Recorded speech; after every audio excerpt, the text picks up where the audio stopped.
तव कथामृतं तप्तजीवनं कविभिरीडितं कल्मषापहं श्रवणमङ्गलं श्रीमदाततं भुवि गृह्णन्ति ये भूरिदा जना। प्रतिदिन प्रति घरे श्री श्री रामकृष्ण कथामृत प्राणायाम बांगला चैनेले प्रत्येक दिन सकाल बेला 8टार समय आमादेर श्री श्री रामकृष्ण कथामृतेर पाठ एवं आलोचना आपनादेर सकलके स्वागत जानाई। बंधु, आजके आमरा श्री श्री रामकृष्ण कथामृतेर नतून एकटी खंडे प्रवेश करब। सार्कास रंगालये गृहस्थेर ओ अन्यान्य कर्मीदेर कठिन समस्या ओ श्री रामकृष्ण एर प्रथम परिच्छेद आज के पाठ होबे। श्री रामकृष्ण श्यामपुकुर विद्यासागर स्कूलेर द्वारे गाड़ी करिया आसिया उपस्थित। बेला 3टा हইবে। गाड़ीते मास्टारके तुलिया लইলেন। राखाल ओ आरो दु एकटी भक्त गाड़ीते आছেন।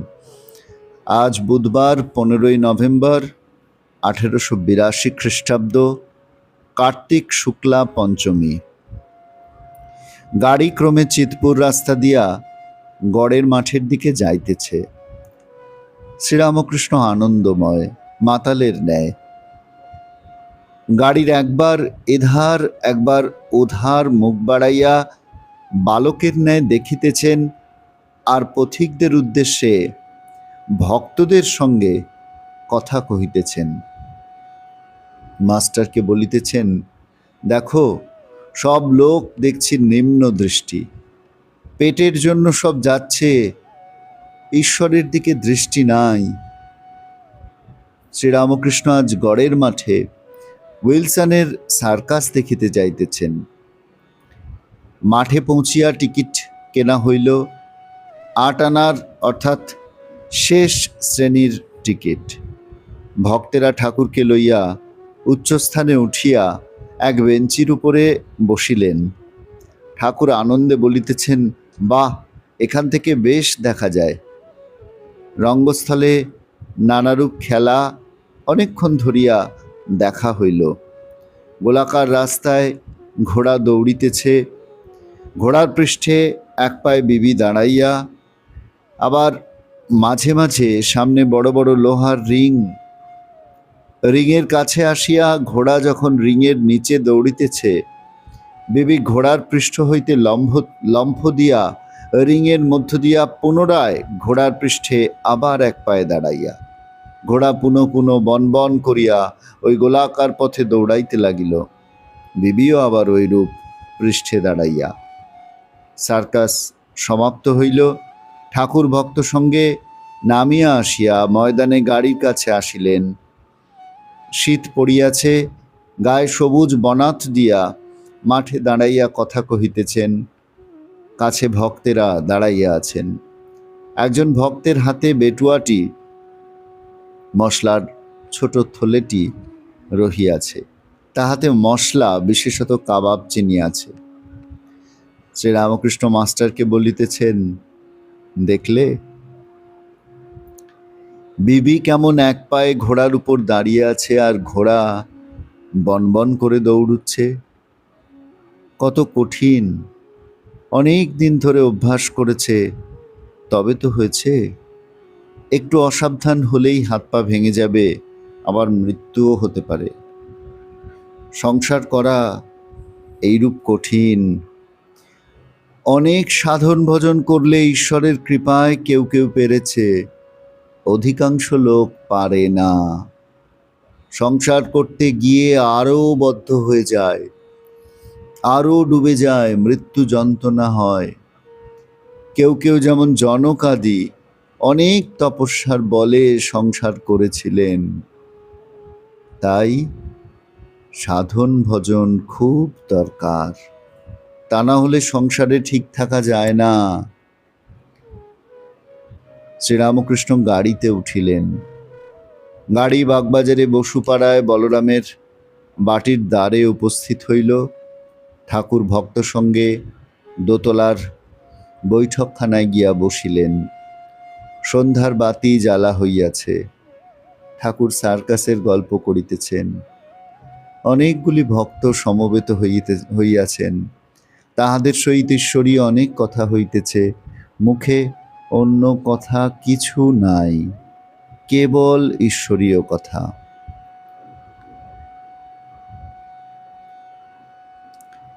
জাতিভেদ সম্বন্ধে কথা পড়িল।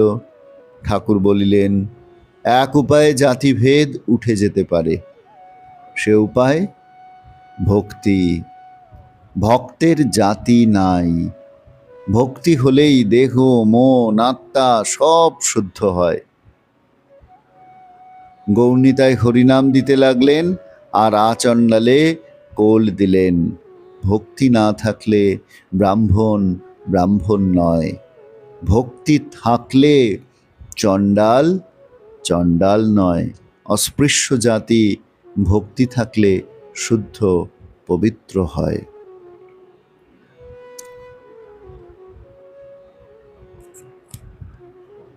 সার্কাস এবং রঙ্গালয়ে শ্রীরামকৃষ্ণ সেই খণ্ডের প্রথম পরিচ্ছেদের খানিকটা অংশ আমরা আজকে পাঠ করলাম এবং আমরা কতগুলি জিনিস এখানে খেয়াল করেছি নিশ্চয়ই। যে মাস্টারমশাই বললেন, অর্থাৎ লিখলেন যে শ্রীরামকৃষ্ণ আনন্দময় মাতালের ন্যায়। যে শ্রীরামকৃষ্ণ আনন্দময়, ঠাকুরের কার্যকলাপকে, তার চলন গমন ইত্যাদিকে আর কোনো শব্দ দ্বারা ব্যাখ্যা করা যাচ্ছে না। ওই একটি কথাই তাই ঘুরে ফিরে আসছে বারবার, আনন্দময়। শ্রীরামকৃষ্ণ আনন্দে পরিপূর্ণ হয়ে রয়েছেন। এত আনন্দ শ্রীরামকৃষ্ণের মধ্যে রয়েছে যে সেই আনন্দ যেন তিনি দু হাতে বিলি করছেন। তিনি যেন আমাদের মধ্যেও সেই আনন্দকে ছড়িয়ে দেবেন বলে এসেছেন, আমাদের মধ্যে এসে দাঁড়িয়েছেন। এই ব্যাপারটি আমরা লক্ষ্য করছি বারবার শ্রীরামকৃষ্ণের মধ্যে। এবং একই সঙ্গে মাস্টারমশাই আরও একটি কথা বলেছেন, মাতালের ন্যায়। শাস্ত্র এরকম বলছে যে যাদের ভগবান দর্শন হয়েছে, যারা ঈশ্বরকে লাভ করেছেন, যারা ঈশ্বরকে ভালোবেসেছেন, তারা এইরকম হন। তাদের সম্পর্কে গিয়ে বলছে যে ইয়ং লব্ধা পুমান মত্তো ভবতি। এই মত্ত বা মাতালের মতন অবস্থাটির কথা কিন্তু শাস্ত্রেও বলা হয়েছে।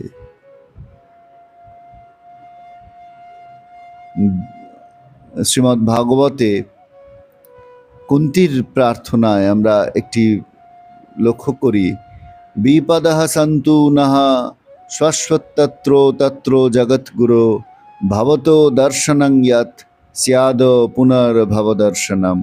প্রভু, তুমি আমায় সর্বদা দুঃখে রাখো, বিপদে রাখো, কারণ তাহলে তুমি আমার পাশে থাকবে। ঠাকুর কৃপা করার জন্য দুহাত যেন বাড়িয়ে আছেন, বলছেন কৃপা বাতাস তো বইছেই, তুই পাল তুলে দে। সেই অবস্থাটি বিপদ, শোক, তাপ এসব তো আমাদের জীবনে আছেই, কিন্তু সেগুলিকে ভুলে ভগবানকে ধরে থাকতে পারা, সেটিই তো জীবনের লক্ষ্য। কিন্তু সে লক্ষ্যে আমরা অগ্রসর হতে পারছি কই? শ্রীরামকৃষ্ণ যেন আমাদের দু হাত ধরে সেই লক্ষ্যের দিকে নিয়ে যেতে চাইছেন। তাই তিনি আনন্দময়, তাই তিনি মত্ত। গাড়ির এদিক ওদিক বালকের ন্যায় দেখছেন, তারপর মাস্টারকে বলছেন, দেখো সব লোক দেখছে নিম্ন দৃষ্টি। যাকে দেখছেন কলকাতার মানুষ সকলেই যেন বিষয়মুখী জীবনযাপন করছি আমরা। আমাদের দেখে করুণায় বিগলিত হচ্ছেন শ্রীরামকৃষ্ণ। পেটের জন্য সব যাচ্ছে, ঈশ্বরের দিকে দৃষ্টি নাই। আমাদের এই করুণ অবস্থা শ্রীরামকৃষ্ণ পর্যবেক্ষণ করছেন। শ্রীরামকৃষ্ণ খুব কাছ থেকে দেখছেন আমাদেরকে। তিনি জানেন যে আমাদের পেটের চিন্তায় সারাটা দিন কেটে যাচ্ছে, নিম্ন দৃষ্টি, ঈশ্বরের দিকে আমাদের দৃষ্টি নেই। তারপর সার্কাস দেখছেন, সার্কাস দেখে বেরিয়েও সেই সার্কাসের ঘটনাটি, সেটিকেও তিনি যেন একটি দিব্য ভাবে আবিষ্কার করছেন। তার মধ্যেও সেই একই ভগবৎ প্রসঙ্গ। মুখে মাস্টারমশাই বলছেন, মুখে অন্য কথা কিছু নাই, ভক্তের অন্য কোনো প্রসঙ্গ ভালো লাগে না, ঈশ্বরীয় কথা ছাড়া আর কিছু শ্রীরামকৃষ্ণের মুখে নেই। যে কথাই তিনি বলেন সে কথাই তাই সুন্দর, আনন্দময়, প্রেমপূর্ণ হয়ে দেখা দেয়, কারণ সেই কথা আমাদের জীবনের পরম লক্ষ্যের দিকে আমাদের নিয়ে যায়। বলরাম বাবুর বাড়িতে এসেছেন, সার্কাস দেখা হয়ে গেছে। সার্কাস দেখে যে ঘোড়ায় করে বিবি দৌড়চ্ছে, তার দীর্ঘদিনের অভ্যাস। সেরকম সংসার পথেও যে অনেক অভ্যাস দরকার হয়, অনেক সাধনার প্রয়োজন হয় ভগবানকে ধরে থাকতে গেলে, সংসার ঠিক ঠিক করে করতে গেলে, সেটির কথা শ্রীরামকৃষ্ণ আমাদের স্মরণ করিয়ে দিচ্ছেন। বলরাম বাবুরা বাড়িতে ফেরার পথে একটি গুরুত্বপূর্ণ কথা উঠেছে এবং জাতিভেদ নিয়ে, সে প্রসঙ্গে ঠাকুরের উক্তিটিও প্রণিধানযোগ্য। বলছেন, ভক্তের জাতি নাই, যে ভগবানকে ভালোবাসে তার কোনো জাত নাই। জাতিভেদ দূর হোক, আমরা সবাই চাই। জাতিভেদের এই জাঁতা কলে পড়ে দীর্ঘদিন ধরে মানুষ পিষ্ট হয়েছে, বহু মানুষকে অপমান সহ্য করতে হয়েছে, অবহেলা সহ্য করতে হয়েছে। কিন্তু এর দূরীকরণের উপায় কি? অনেকে অনেক রকম উপায়ের কথা বলেছেন নানাভাবে। শ্রীরামকৃষ্ণ সেসব তাত্ত্বিক আলোচনার মধ্যে গেলেন না। তিনি বললেন, ভক্তের কোনো জাতি নাই। যদি তুমি ভগবানকে ভালোবাসতে পারো, তুমি ভগবানের ভক্ত হয়ে উঠতে পারো, তাহলে তুমি ব্রাহ্মণ কি চণ্ডাল কি শূদ্র কি বৈশ্য দেখবার দরকার নেই। তোমার একটি নাম, তুমি ভক্ত। ভক্তি থাকলে শুদ্ধ পবিত্র হয়। আসুন বন্ধু, আজকের সারাটা দিন আমাদের এই মনন চলুক। শ্রীরামকৃষ্ণ কথার অমৃত আমরা পান করার সুযোগ পাচ্ছি সকালে, প্রতিদিন সকালে, প্রতিদিন প্রতি ঘরে। সে কথার মনন চলুক সারাদিন ধরে। আজকের পর্বে এখানে ইতি টানছি বন্ধু। সকলকে ধন্যবাদ, নমস্কার।